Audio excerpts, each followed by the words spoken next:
하나님 아버지, 이 저녁에도 하루의 일과를 마무리하고 마음 정리하여 주님 앞에 모였습니다. 주의 전을 사모하여 모인 사랑하는 성도들에게 오늘도 하늘의 은혜를 내려 주시옵소서. 육체의 연약함을 돌보아 주시고 마음의 여러 가지 염려 걱정 주께서 평강의 평강으로 함께하여 주시고 허락하신 자녀들마다 하나님 그 앞길 형통하도록 복의 복을 내려주시되 의인의 자녀들이 레바논의 백향목처럼 번성하리라고 말씀하신 대로 하나님 주의 백성의 자녀들의 앞길이 형통할 수 있도록 복의 복을 더하여 주시어서 그들의 앞길에 열린 문을 주시고 만남의 축복을 주시고 하는 일마다 그 손길이 복되고 기름져 형통한 복을 누릴 수 있도록 은혜를 내려 주시옵소서. 경영하는 모든 일들마다 하나님 그 손이 수고한 대로 거두게 하시고 심은 대로 거두게 하시고 하늘의 복으로 채워 주시옵소서. 오늘도 하나님을 예배하오니 하나님 예배 중에 주께서 말씀하여 주시고 말씀으로 찾아와 주셔서 우리를 만져주시고 또 모든 문제 가운데 말씀하여 주셔서 주의 음성을 듣게 하옵소서. 예수님의 이름으로 기도하옵나이다. 아멘.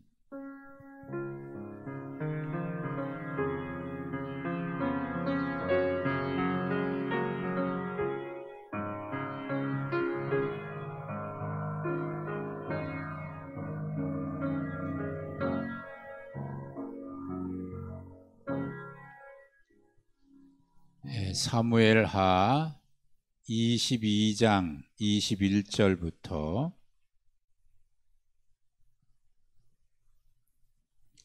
사무엘하 22장 21절부터 51절까지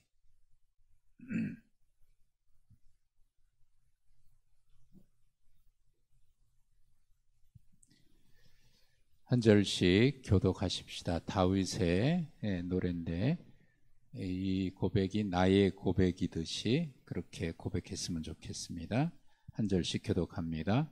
여호와께서 내 공의를 따라 상 주시며 내 손의 깨끗함을 따라 갚으셨으니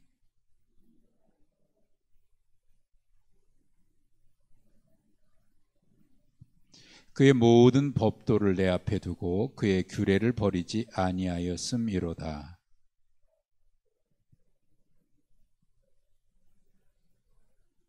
그러므로 여호와께서 내 의대로 그의 눈앞에서 내 깨끗한 대로 내게 갚으셨도다.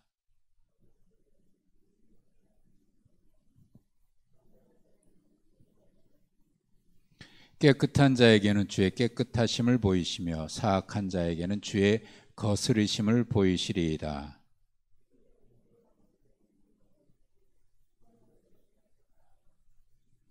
여호와여, 주는 나의 등불이시니 여호와께서 나의 어둠을 밝히시리이다.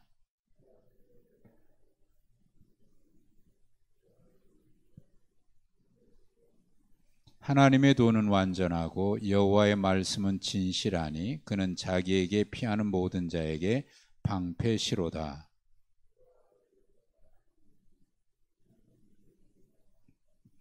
하나님은 나의 견고한 요새시며 나를 안전한 곳으로 인도하시며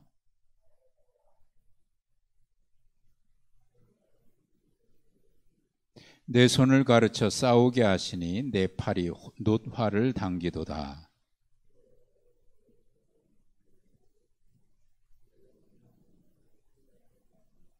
내 걸음을 넓게 하셨고 내 발이 미끄러지지 아니하게 하셨나이다.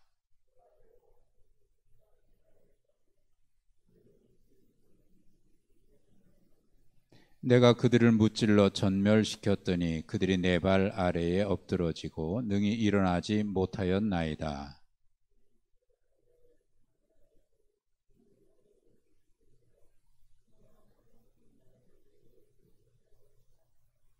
주께서 또 내 원수들이 등을 내게로 향하게 하시고 내게 나를 미워하는 자를 끊어버리게 하셨음이니이다.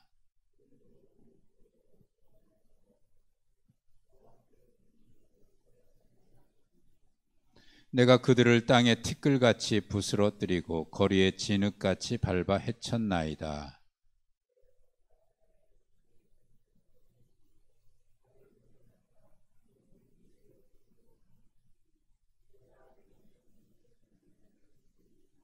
이방인들이 내게 굴복하며 그들이 내 소문을 귀로 듣고 곧 내게 순복하리로다.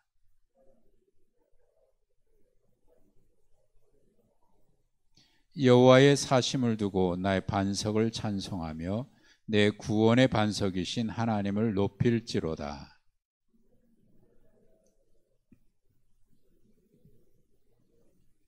나를 원수들에게서 이끌어내시며 나를 대적하는 자 위에 나를 높이시고 나를 강포한 자에게서 건지시는도다.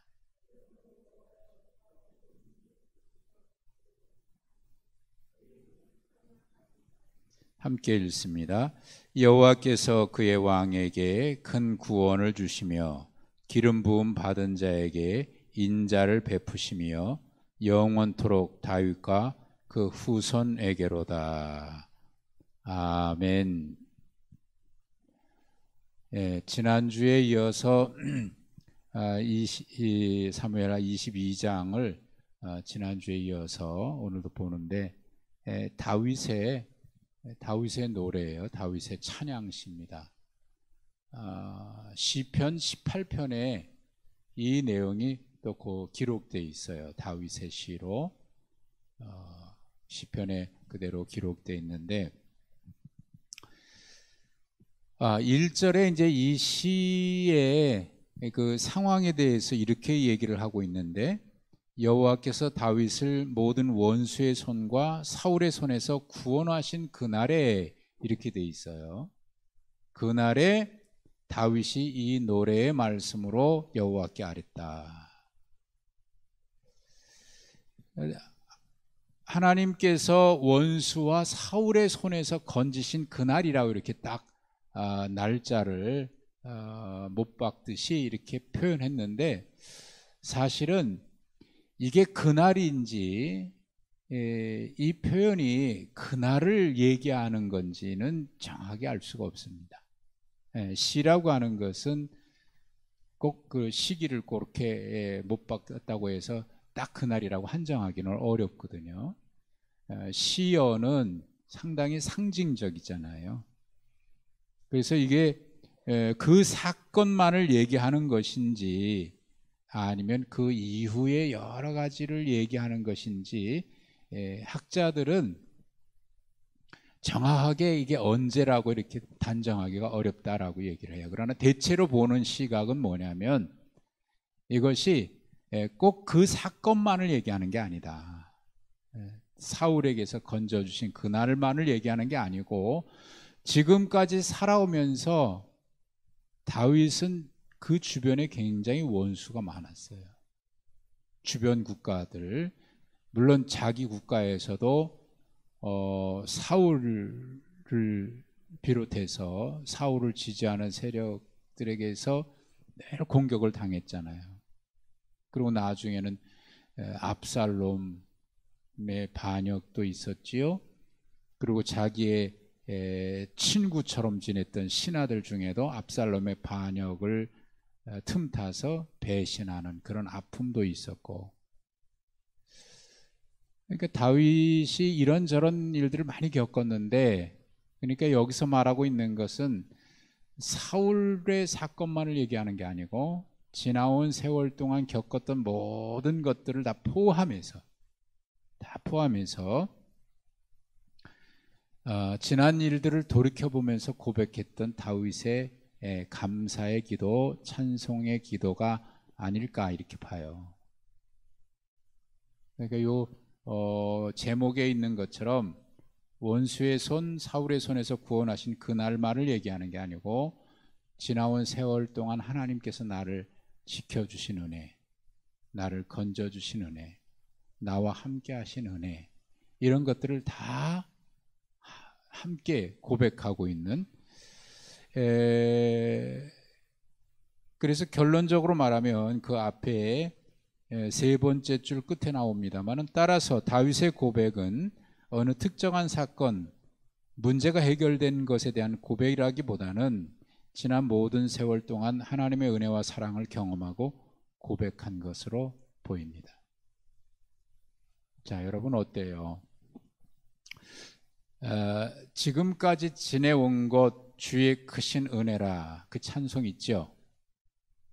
지금까지 지내온 것 주의 크신 은혜라.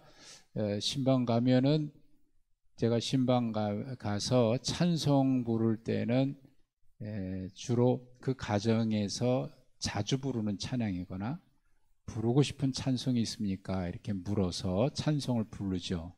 말씀은 제가 기도하면서 보았던 말씀으로 나누지만, 그때 이 찬송을 선택하는 가정들이 꽤 되더라고요. 지금까지 지내온 것 주의 크신 은혜라. 한이 없는 주의 사랑 어찌 뭐죠? 이루 말하랴. 그 고백이 한이 없는 주의 사랑 어찌로 말하랴. 그 가사의 표현을 한마디로 표현하기 어렵다는 거잖아요. 은혜를 헤아릴 수 없는 거고. 여러분 한번 생각해 보시면, 지금까지 지내오면서 생생하게 하나님이 나와 함께 하셨다. 여러분이 아마 다윗의 입장이라고 생각을 하고, 지나온 세월 동안 이런 일 저런 일들을 겪으셨겠지만, 쭉 회상해 보면서 하나님 앞에 이 시간 어떤 고백문을 쓴다, 아니면 시를 쓴다. 시라고 하는 게 꼭 이렇게 멋진 글만이 시가 아니잖아요. 그냥 내가 내 마음에 표현하고 싶은 걸 그대로 글로 옮기면 그게 시인 거죠. 말로 표현하면 그게 시가 되는 거고 노래가 되는 거고. 여러분은 지금까지 지내오면서 하나님의 은혜를 경험했던 것을 고백한다고 하면, 여러분은 어떤 고백을 할 수 있을 것 같습니까? 어떤 찬송을 할 수 있을 것 같습니까? 사실 찬송가 중에는 우리 가지고 있는 찬송가에 들어온 곡 중에는 그렇게 고백한 찬송가들이 많아요. 거기에 이제 제 찬송가에는 짤막짤막하게 그 소개가 돼 있어요. 이 찬송가는 누가 어떤 상황에서 가사를 썼고 누가 거기다 곡을 붙였다, 이런 게 짤막짤막하게 소개가 돼 있는데, 그 중에는 정말 찬송할 수 없을 만큼 고난을 겪은 가운데서도 찬송한 고백이 많이 있어요. 근데 고난이 깊은 사람일수록, 고난을 깊이 경험한 사람일수록 그 찬송의 가사가 굉장히 깊어요. 야, 이런 고백은 고난을 겪어보지 않았으면, 그 고난에서 하나님의 은혜를 경험해보지 않았으면 말할 수 없는 고백이구나. 이게 읽어보면 느껴져요. 그러니까 우리 인생이 어려움이 없는 건, 어려움이 없었으면 얼마나 좋겠습니까마는, 그러나 어려움 없는 인생은 없잖아요. 그리고 어려움이라고 해서 다 저주가 아니에요. 어려움이 축복인 경우가 훨씬 더 많습니다. 훨씬 더 많은 게 아니라, 어려움을 겪어봐야 그 어려움을 극복하면서 거기서 체험하는 하나님의 은혜가 정말 생생한 거예요. 아무튼 다윗의 고백은 그런 고백입니다. 오늘은 이제 이 다윗의 시를 실제적으로 사무엘 하는, 물론 23장, 24장이 나와 있습니다만은, 어떻게 보면 이게 마지막이다, 이게 결론이다라고 싶을 만큼 이 다윗의 찬양시가 여기 딱 기록이 되어 있어요.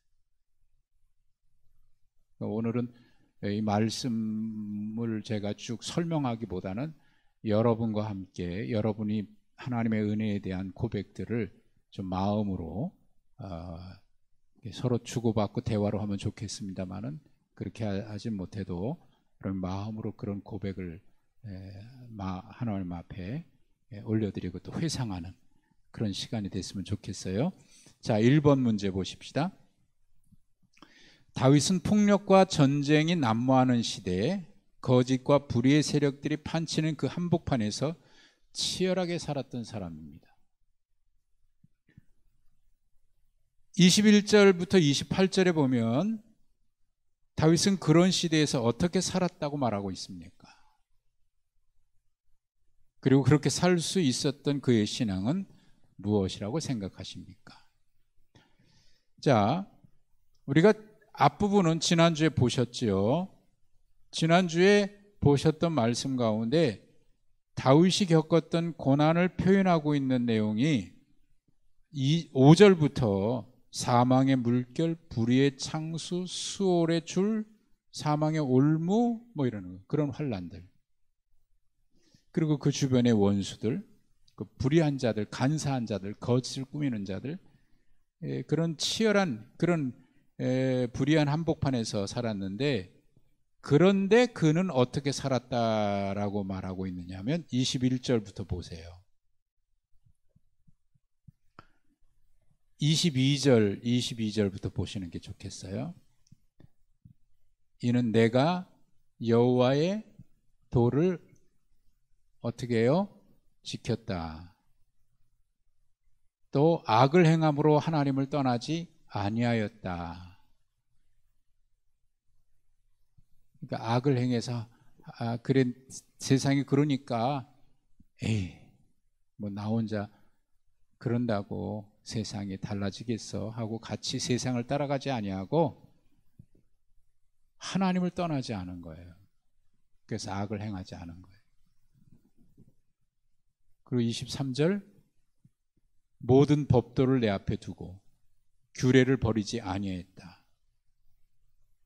24절, 그의 앞에서, 하나님 앞에서 혹은 말씀 앞에서 완전해서 스스로 지켜 죄악을 피하였다.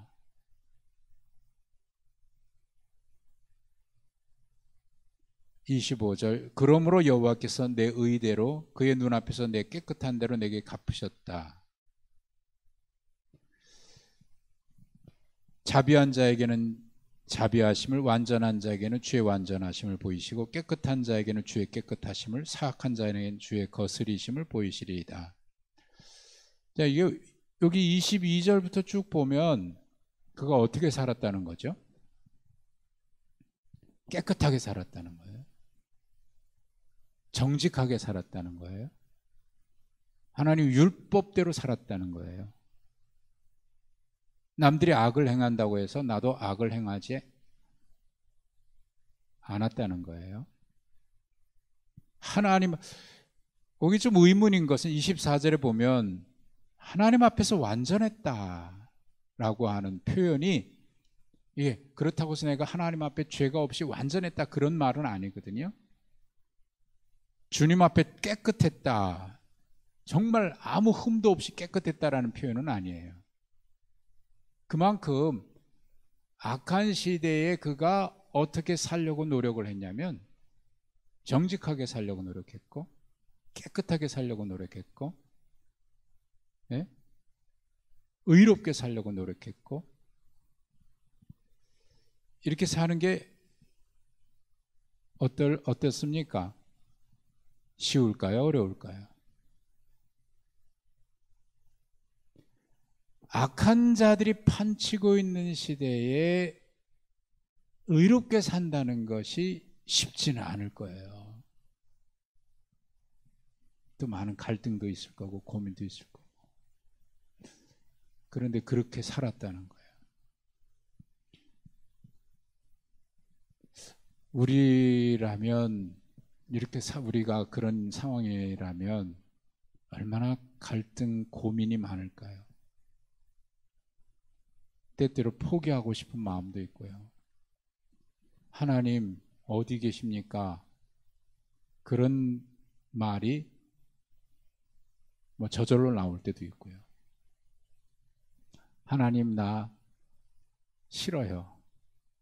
뭐 나중에 상 받고 그런 거 다 떠나서 지금 당장 내가 편하게 살고 싶어요.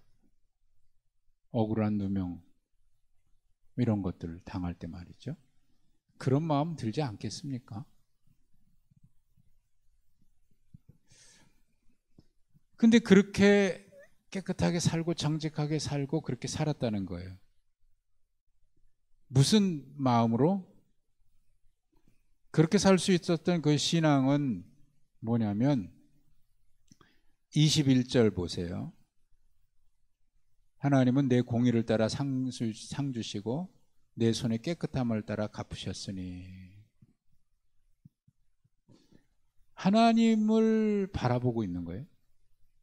또 26절에도 25절부터 나옵니다마는 하나님은 내 의대로 또 내 깨끗한 대로 갚으신다. 자비한 자에게는 자비하심으로 갚으시고 완전한 자에게는 완전함으로 갚으시고 깨끗한 자에게는 주의 깨끗하심을 보이시고 또 사악한 자는 주의 거스리심을 보이시리니. 사악한 자는 하나님이 그 심판하시는. 마지막 28절이 그의 신앙을 보여주고 있어요. 주께서 곤고한 백성은 구원하시고 교만한 자를 살피사 낮추시리로다. 곤고한 백성은 구원하신다. 그러니까 이런 상황 속에서 그가 정직하게 살고 의롭게 살고 선하게 살고 그렇게 살다 보니까 이게 쉽지 않았던 거죠. 그래서 곤고한 백성이라고 하는 말은 어쩌면 자기를 두고 하는 말인 것 같아요. 자, 여러분 이렇게 살다 보니까 굉장히 힘들거든요. 마음이 공고할 때도 있거든요. 아까도 표현했던 것처럼 하나님 나 싫어요. 나 싫어요. 지금 좀 편하고 싶어요. 지금 좀 그냥 이런 어려움 없이 그냥 지내고 싶어요. 그런 마음 안 들겠어요? 그러니까 우리의 믿음이요. 그래, 하나님 살아계셔서 언젠가 하나님이 나에게 이 모든 고난을 겪고 난 뒤에 하나님께서 위로해 주실 거다라고 믿고 견뎌가기는 하지만 그 과정은 쉽지 않잖아요. 힘들잖아요. 그럴 때는 참 공고해질 때가 있어요. 영적으로 굉장히 힘들 때가 있고. 뭐 그러나 하나님이 주시는 위로가 있으니까 견뎌나가지만 눈을 뜨고 현실을 대할 때는 기도하면서 받는 은혜가 있고 하나님이 주시는 감동이 있는데, 그런데 눈을 뜨고 현실을 마주하면 오늘은 어떻게 이 어려움을 이겨낼까 공고해질 때가 있거든요. 사실 그때는 뭐 제일 큰 위로는 하나님이지만 하나님만 바라보는 거죠.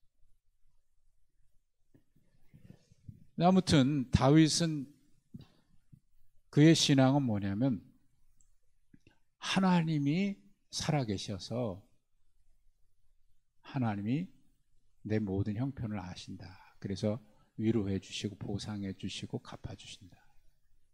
철저하게 하나님만 바라보고 있는 신앙. 이 신앙이 쉽지 않은데 근데 결국 승리하는 신앙은 바로 이겁니다. 승리하는 신앙이고 하나님이 살아계신다. 2번 보십시오. 32절에서 다윗이 고백하는 게 있어요. 32절 같이 한번 읽어보겠습니다. 시작. 여호와 외에 누가 하나님이며 우리 하나님 외에 누가 반석이냐. 다윗이 그렇게 말하죠. 다윗이 그렇게 고백할 수 있었던 그가 경험한 하나님의 은혜와 사랑은 뭘까요? 여호와 외에 누가 하나님인가? 우리 하나님 외에 누가 반석인가? 이 말은 무슨 말이에요? 아까 찬송 불렀던 것처럼 주 예수밖에 없다 그 말이에요. 오직 하나님밖에 없다는 거예요. 여호와 외에 누가 하나님이냐? 여기 여호와하고 하나님은 같은 분이죠? 여호와가 하나님이잖아요. 하나님이 여호와잖아요.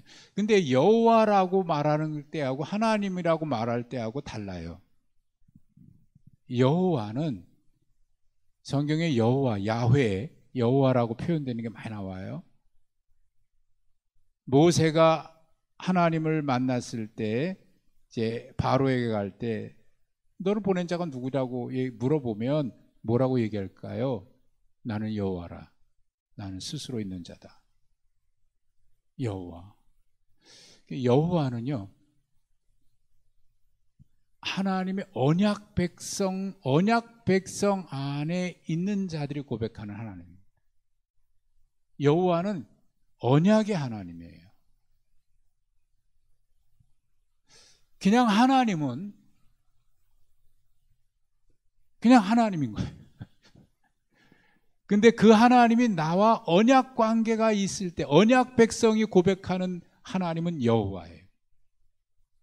그래서 성경에 여호와라고 하는 것은, 여호와라고 표현됐을 때는 뭐냐면 내가 너와 언약한 하나님이다. 너의 하나님이다. 아브라함에게 언약했고 너의 조상에게 언약했고 네 민족에게 언약했고 내가 너와 언약했다. 하나님과 언약 관계에 있을 때 그 하나님은 여호와예요. 하나님은 언약한 것은 반드시 지키시는 하나님이죠. 그 언약하신 하나님, 그분이 여호와, 나와 언약을 맺으신, 다윗도 하나님과 하나님 앞에 약속받은 게 있어요. 그분이 누구냐? 내가 믿는 하나님이다. 그러니까 하나님은 일반적으로 그냥 하나님인데 그분이 나와 언약을 맺었다. 예, 이런 거예요. 저하고 제 아내하고 결혼했죠. 결혼한 건 언약인 거예요. 언약 맺은 그 사이에 남자와 여자는 관계가 뭐가 됩니까? 남자와 여자지만 부부가 되는 거예요.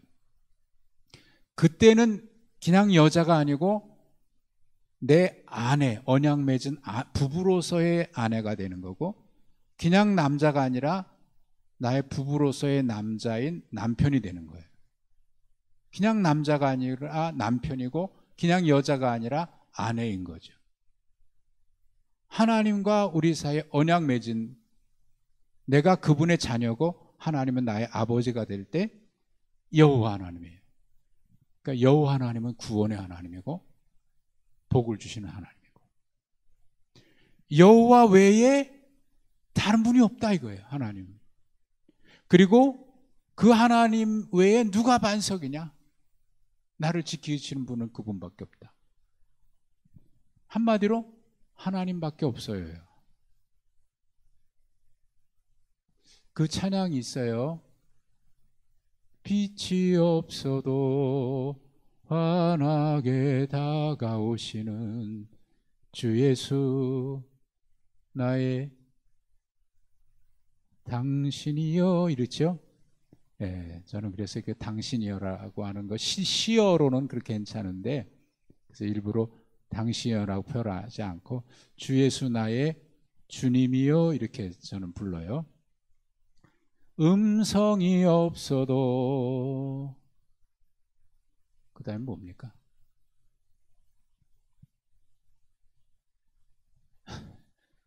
주 예수 나의 주님이여, 그 찬양이죠.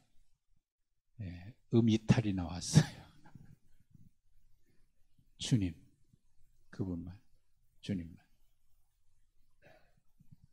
그러니까 그 다윗이 경험한 하나님 언약의 하나님, 나와 언약 맺고 나를 지켜주시고 그 언약대로 신실했던 그 하나님은 어떤 하나님이냐면, 그가 경험했던 은혜와 사랑, 29절을 보세요. 29절 이하부터 쭉 보세요. 여호와는 여호와여 주는 나의 뭐라? 등불이라. 나의 어둠을 밝히셨다. 이게 무슨 의미일까요? 나의 어둠을 밝히셨다는 거예요.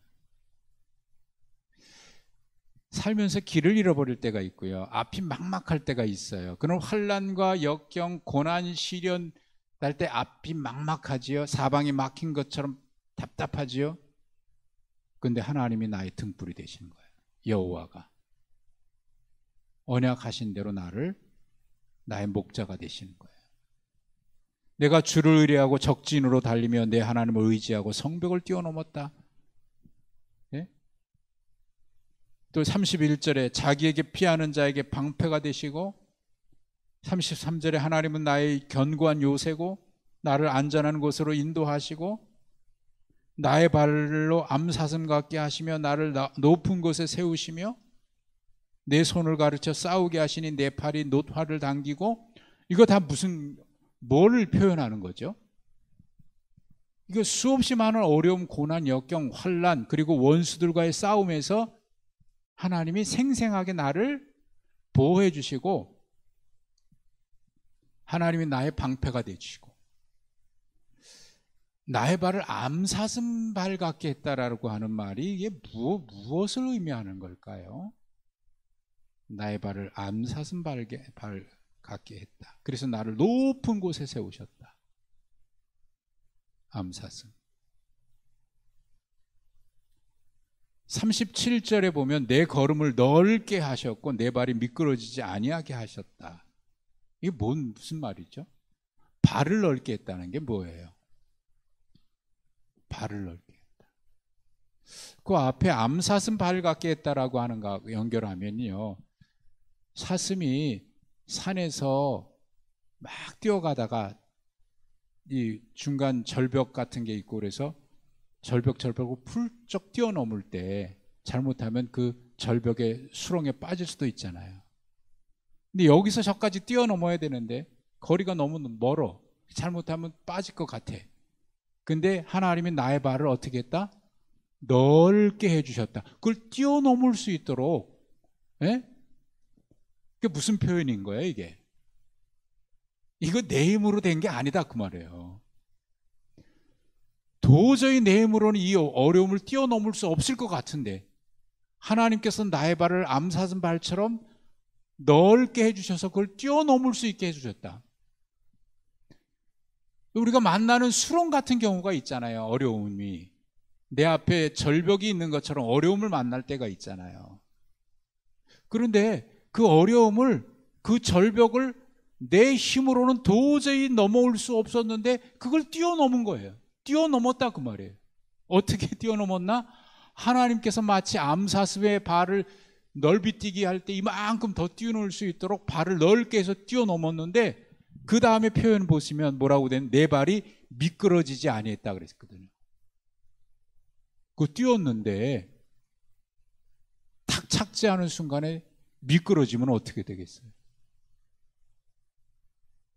자빠지든지 절벽으로 떨어지든지 그러는데 미끄러지지 않고 탁 설 수 있도록 해주셨다. 그런 표현이잖아요.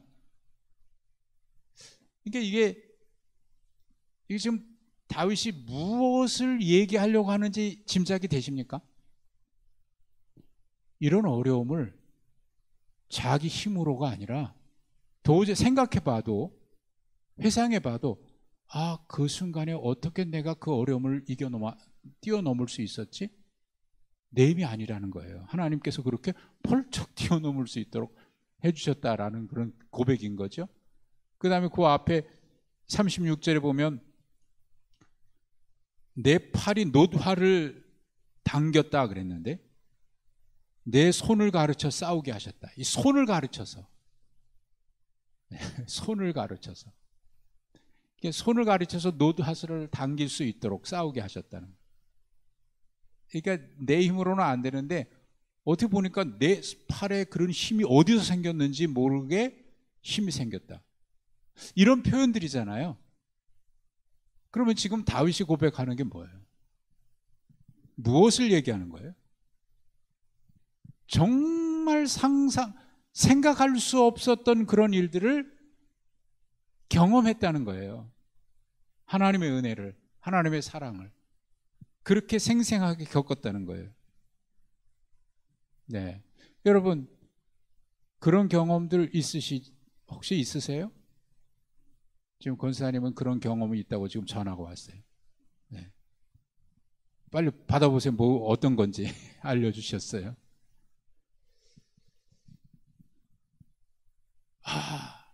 한번 생각해 보면 그래 맞아 그때 한만 생각해도 이건 도저히 그건 안 되는 건데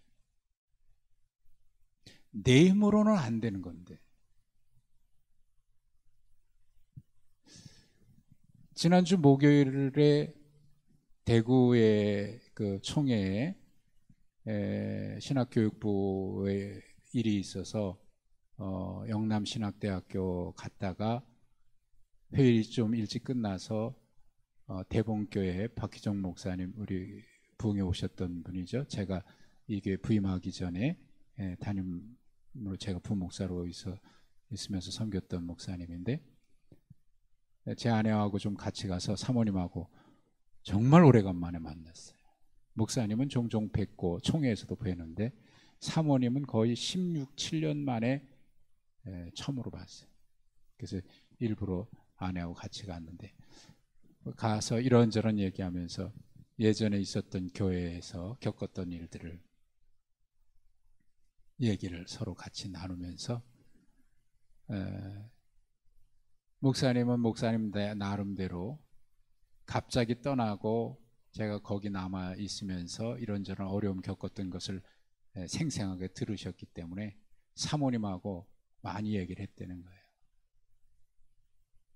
그리고 미안한 마음을 가지고 있다고. 근데 제가 아니 미안하긴 제가 목사님 만난 게 얼마나 큰 축복인지 모른다고. 그렇게 얘기해 주니까 고맙다. 근데 이런저런 얘기하면서 저도 그렇고 목사님도 그렇고 고백한 게 뭐냐면 여기 다윗이 고백했던 것처럼 정말 하나님이 하신 거지 우리 힘으로 한 게 아니다. 하나님이 도우셨지 내가 그렇게 하려고 해서 한 게 아니다. 그런 고백들을 시간 가는 줄 모르고 얘기를 좀 했어요. 여유가 있으면 더 있고 싶지만 또 그렇지 못하니까 그죠? 지난날의 은혜를 이야기하면서 하나님의 인도하심에 대한 이야기를 하면서 얼마나 풍성해졌는지. 여러분 은혜라고 하는 게 그런 거 아닙니까? 은혜는 고백하면 고백할수록 풍성해지는 거. 정말 그래. 정말 그래.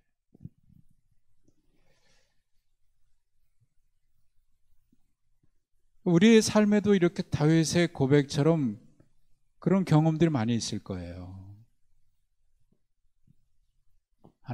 정말 하나님께서 하셨다. 하나님께서 하셨다. 뭐 그 외에도 고백할 수 있는 게 많죠. 우리 교회에 와서 경험했던 일들도 그렇고. 제가 아직도 궁금한 게 한 가지 있는데 10여 년 전에 극동방송에 어느 분이 저와 제 아내를 위해서 초대교회 강병철 목사님과 이영숙 사모님을 위해서 신청곡을 신청합니다. You Raise Me Up 찬양을 들려주세요. 목사님 사모님 힘내시라고 이 찬양을 들려주세요. 신청곡을 극동방송에다가 누가 신청을 했더라고요. 근데 저는 그 방송을 못 들었어요. 나중에 어떻게 인터넷 찾다 보니까 극동방송에 인터넷으로 그 사연을 올려서 신청한 것이 있더라고요. 근데 누군지 모르겠어. 혹시 여기 계신 분 중에 누가 하셨나? 권사님 하셨어요? 조경희 집사님 하셨어요? 근데 누가 하셨어. 근데 누군지 모르겠어 아직도. 하나님께서 천사를 통해서 하셨나? 근데 그 노래를 듣지는 못했는데 나중에 인터넷에 그 사연이 이렇게 뜬 걸 보고 얼마나 위로가 되든지 또 이런 분이 있었구나 고맙더라고요. 이게 우리도 모르는 사이에 이렇게 누군가 널 위해 기도하네 그 찬양 있는 것처럼 우리 주님이 기도하시잖아요. 하나님이 그때그때마다 도울 자를 보내시고 상상지 못했던 일들로 하나님이 하시는데 그 하나님은 언약의 하나님, 여호와 하나님, 틀림없는 하나님. 그러니까 하나님이 더 어떻게 되냐면 더 신뢰가 되는 거예요. 더 신뢰하게 되는 거예요. 하나님. 3번 36절에서 46절 다윗은 수많은 원수들을 물리치고 승리했다고 고백하고 있습니다. 그 모든 승리의 원인이 무엇이라고 말하고 있습니까? 36절부터 쭉 원수에게서 이기시고 구해주시고 쭉 했는데 거기 40절에 보면 이런 표현이 나와요. 이는, 이유지요. 이는 주께서 내게 전쟁하게 하려고 능력으로 내게 띠띠우셨다. 무슨 말입니까? 하나님이 나에게 능력을 주셨다. 내 힘이 아니다. 내 힘이 아니다. 여러분 정말 그렇지 않아요? 하나님이 붙들어 주시지 않으면 견딜 수 없었던 일들이 많았을 거예요. 아니, 많았을 게 아니라 견딜 수 없는 일들이죠. 하나님이 도우셔서, 하나님이 내 능력이 되셔서, 하나님이 나의 힘이 되셔서. 그래서 이 시편에는, 여기는 안 나옵니다만 시편 18편에는 이렇게 나 있어요. 1절에 나의 힘이신 여호와여 내가 주를 사랑하나이다. 나의 힘이신 여호와. 4번 우리 성경에는 여호와의 사심을 두고 이렇게 표현되어 있는데 이게 세번역 성경이 이렇게 되어 있습니다. 주님은 살아계신다 이렇게 시작돼요. 원어에도 그렇게 되어 있습니다. 47절에서 주님은 살아계신다 라고 말하면서 찬양으로 마무리 짓고 있습니다. 그 찬양의 결론은 50절 찬양의 결론입니다. 이러므로 시작. 이러므로 여호와여 내가 모든 민족 중에서 주께 감사하며 주의 이름을 찬양하리이다. 하나님이 살아계신. 그러니까 그 이 찬양의 결론은 뭐냐면 지금까지 겪었던 모든 것들의 결론이에요. 결론 뭐냐? 하나님은 어떻다? 하나님은 살아계신다. 여러분 여러분이 믿는 하나님 살아계십니까? 여러분이 믿고 있는 하나님 살아계십니까? 여호와 하나님 지금 살아계십니까? 그 하나님 믿고 있습니까? 하나님 살아계시잖아요. 하나님 살아계시잖아요. 마틴 루터가 종교개혁하다가 견딜 수 없는 얼마나 힘들었겠어요. 자기 힘으로 감당할 수 있겠습니까? 얼마나 많은 원수들이 그를. 그래서 낙심하고 좌절하고 절망하고 울고 그러니까 그의 아내가 소복을 입고 집에 가는데 소복을 입고 있더래잖아요. 그러니까 루터가 아니 여보 무슨 일이 있냐고 누가 죽었냐고 그랬더니 하나님이 돌아가셨다. 아니 무슨 그런 망측한 말을 하냐고. 하나님이 돌아가시지 않았으면 당신 왜 그렇게 낙심하냐고. 거기서 한 대 얻어맞은 것처럼 정신이 번쩍 들었어요. 그래서 거기서 다시 힘을 얻어요. 제가 그 마틴 루터의 아내를 보고 싶었잖아요. 그래서 비텐베르크 루터 하우스에 갔더니 마당에 루터의 아내가 서 있더라고요. 루터의 아내가 서 있어요. 부인이. 비텐베르크 루터 하우스 딱 들어가면 마당에 있어요. 동상이 있어요. 마틴 루터의 부인 동상이. 근데 그 동상도 보니까 하얀 옷을 입었더라고.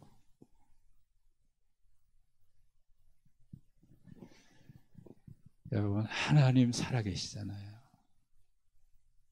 여러분이 믿는 하나님 살아계신 하나님 맞지요? 하나님 살아계시는데 왜 우리가 낙심합니까?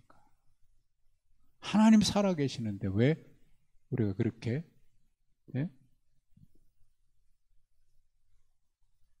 힘을 잃어버리고, 하나님 살아계시는데 그분께 왜 기도 안 하고, 하나님 살아계시는데 왜 우리의 예배가 죽은 자를 경험하는, 죽은 자를 기념하는 것처럼 그래서는 안 되죠. 살아계신, 생생하게 살아계신.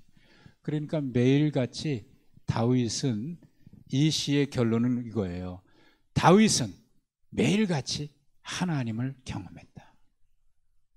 매일같이 하나님과 살아계신 하나님과. 그럼 이 말은 무슨 얘기냐면, 하나님 살아계시니까 그의 삶은 항상 누구와 함께 사는 거예요? 하나님과 함께 사는 거예요. 살아계신 하나님과 함께 살아가는 것이 신앙입니다.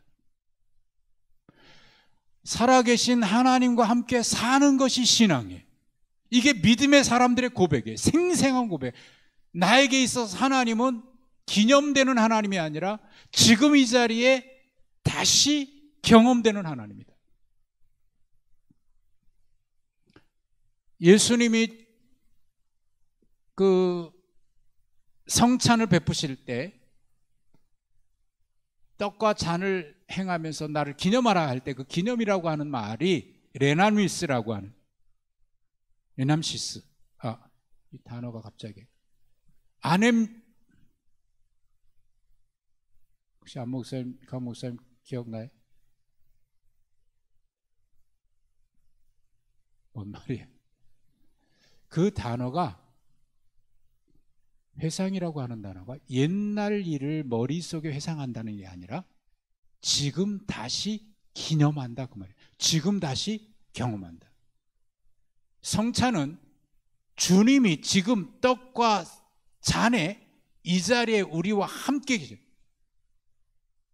우리가 성찬식을 안 한 지가 1년이 넘었는데 늘 마음에 걸려요. 그래서 4월 달에는 부활주일도 있고 그러니까 4월 때는 하면 좋겠다, 아니면 이달 마지막 주에라도 하면 좋겠다, 제 마음속에는 그렇게 먹고 있는데 상황은 좀 어떤지 잘 모르겠습니다. 아니면 방법을 또 다른 방법으로 하죠. 하나님은 지금 나의 삶 속에 매일같이 나와 함께 계시는, 살아계시는, 그래서 신앙은 하나님과 함께 살아가는 삶이에요. 성경에 있는 많은 사람들은요, 하나님과 함께 살아간 경험들의 고백인 거, 그런 기록인 거. 그래서 모든 민족 중에서 주께 감사하며 주의 이름을 찬양하리이다. 왜? 살아계신 그 하나님. 여러분, 매일같이 하나님을 살아계신 분으로 경험하면서 살아가는 기쁨이 있기를 축복합니다. 하나님이 함께 계신 거죠. 그래서요, 기도하는 것도, 하나님 앞에 기도하는 것도, 하나님 저 멀리 계셔서 지금 나 혼자 중얼거리듯이 기도하는 게 아니고, 기도문을 외우는 게 아니고, 지금 주님과 친밀하게 대화하듯이. 친밀하다라고 하는 것은 살아있다라고 하는 거예요. 살아계신 그분과 지금 교제하고 있다, 그런 말이에요. 마지막, 이 노래는 다윗이 자신의 생을 돌아보면서 하나님께 고백한 찬양입니다. 각자 자신의 삶을 돌아볼 때 각자가 하나님께 고백할 수 있는 찬양은 무엇입니까? 마무리하면서 이런 생각이 들었어요. 우리 인생의 마무리하는 것, 언제쯤, 그때가 아니라고 하더라도 어느 순간순간마다 지금까지 살아온 모든 삶의 여정을 돌아보면서 내가 고백하는 하나님은 어떤 하나님일까 했을 때 여러분이 이런 고백들을 할 수 있으면 좋겠다. 자신의 삶을 돌아볼 때 각자 하나님 앞에 고백할 수 있는 찬양은 무엇입니까? 이 찬양은 찬송가일 수도 있어요. 나는 항상 하나님을 생각할 때마다 이 찬양으로 하나님 앞에 고백하고 싶어, 그런 찬양일 수도 있어요. 그거 아니어도 여러분이 입술로 뭔가 고백할 수 있는 하나님, 하나님 나는 하나님이 너무 좋아요, 뭐 그것도 좋고요. 하나님 나와 항상 함께 계셔서 감사합니다. 다윗의 고백은 하나님은 살아계십니다. 하나님 살아계십니다. 저는 이 찬양을 좋아하는데 310장 주 예수보다 더 귀한 것은 없네. 이 찬양이 늘 제가 자주 부르는 찬양이잖아요. 새벽 예배 나오시는 분은 아마 한 달이면 이거 몇 번은 할걸요. 우리 윤섭 장로님 새벽 예배 할 때마다 기록하시는데 혹시 찬송가도 기록하시나요? 오늘 몇 장 불렀나 한번 쭉 살펴보시면 제가 가장 많이 불렀던 것은 아마 이거 아닐까. 그리고 제 마음에 늘 와닿는 고백이 있는데 이게 뭐냐면 이것이 나의 간증이요 이것이 나의 찬송일세 나 사는 동안 끊임없이 구주를 찬송하리로다. 아멘. 여러분의 고백 무엇입니까? 기도합시다. 하나님 감사합니다. 고백해 드릴 말이 많습니다.